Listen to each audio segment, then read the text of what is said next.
Welcome back to Vintage Classic Solutions. I'm your host, EJ Parker. We are here with this gorgeous antique champagne bottle. This is probably from around 1810 to 1820, give or take. Half the fun is researching the dates. There's no maker's mark or date on this. So this is a video about kind of like the history of champagne bottles, and we'll talk about this one here specifically. So the champagne bottle, as we know it, came to be around the early 1800s. It was based, the Burgundy wine bottle is very similar to this champagne style bottle. It's a thicker glass because it has to deal with the carbonation inside, of course. It has this applied lip. You see it's just a crude piece of glass wrapped around. That's what you use. You put the cork in and you tie a wire, just like contemporary champagne bottles. This bottle is sick, which means it's been underground for, who knows, 150 years, or well, 200 years or so. And the decomposition process has started. That's why you see it's like flaking a little bit. Different minerals in the ground, in the water, reacting with the minerals in the glass, and it kind of leaches in and out. And that's why you get these flakes. If you hold this bottle, you get these little white flakes on your hand. I brought this bottle in the shower. I cleaned it. I brought it in the snow because it looks beautiful, like in the contrast, the fluffy white snow and this muddy green and all these colors. And this stuff doesn't come off. If you wash this, it's kind of interesting. If you get this wet, these white flakes disappear. It almost looks like just a semi-transparent champagne bottle. But once it dries, it goes back to this. So you can't wash this stuff off if you were trying to. I bought this just because of this gorgeous look. I love this uniqueness. It has this unique, almost, again, like an eyeball shape that I think is quite interesting.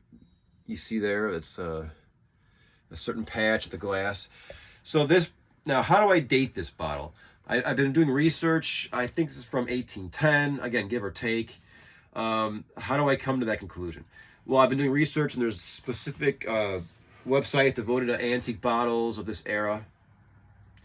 And I found one that was in a shipwreck from 1811, and it looks just like this.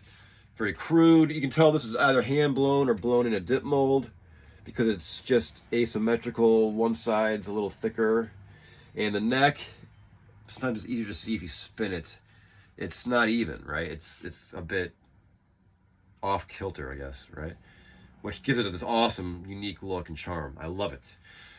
So that to me tells me it wasn't made by a machine. It was made either free blown by a human, or it was blown by a human into like a dip mold, which is like a cylinder, and that helps, make a uniform shape of these bottles. But again, this one is not quite perfect, which is why I love it. If this bottle was in the ground for another, who knows, 200 years, it would become probably just dust and chips from the mineral reaction process. Now this has a kick up. That punt is very deep. That, modern champagne bottles pay homage to this. So this goes probably up to here, which is quite remarkable. That kick up, there's like a sanded pontil, which is part of the production process. That kick up, or the punt, there's a few theories on why that came to be. Either because bottle makers wanted to have the sediment within the bottom of the bottle spread evenly. I've also read that it was done for like dishonest merchants could put less liquid into a bottle, but it would still look full. And it's also part of the production process. So it could be all three or one of those three. Who knows? That's kind of speculative. But again, you can just see the twist marks in the neck on this. You wouldn't see that on a contemporary bottle. You see those twist marks from the production process. Now, as far as dating this, one thing that could be tricky is this. This bottle is probably French or English origin, probably a champagne bottle, but these were used for other liquids like beer or sparkling wine. They found a lot of these champagne-style bottles in, I guess, various forts throughout the South in the United States, which denotes, it wouldn't be a luxurious champagne being consumed. It was probably beer. And there was beer sold in these kind of bottles. There's actually advertisements of like a champagne beer being sold in a champagne bottle. So you can't just assume it was champagne, though, you know, because there's no label on it, obviously. And then dating it, one thing that could be tricky is this. So I'm saying this is probably from 1810, 1820, probably blown in France or in England. These are also made in the U.S. Now these date from, if it was a U.S. made bottle, my resources tell me the earliest made champagne bottles in the U.S. were around 1820s, 1830s.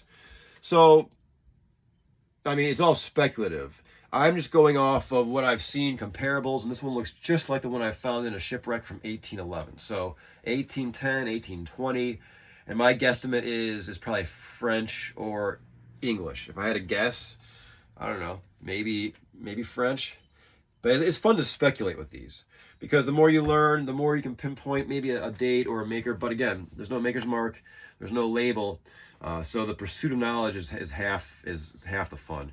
The other half is just absorbing and observing the gorgeous aesthetics and unique qualities of these bottles. I find them simply amazing. I don't know why. Maybe my soul is trapped in one of these bottles. I don't know. I better cork it, right, so my soul can't escape.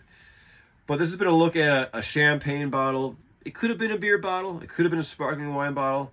But it is a champagne bottle style. And again, it's probably from 1810 through 1820, unless it was a little bit later, meaning it was done in a primitive style, but it could be from 1850. I couldn't rule that out, but I think it's more on the earlier side, just due to the unique shapes and the asymmetrical lean to the neck, and these neck swirls are very indicative of an old bottle. You see those, there's various names for those, and these. So it's a unique bottle. It's going to be researched more, and I will share what else I learned. And as always, thanks for checking in.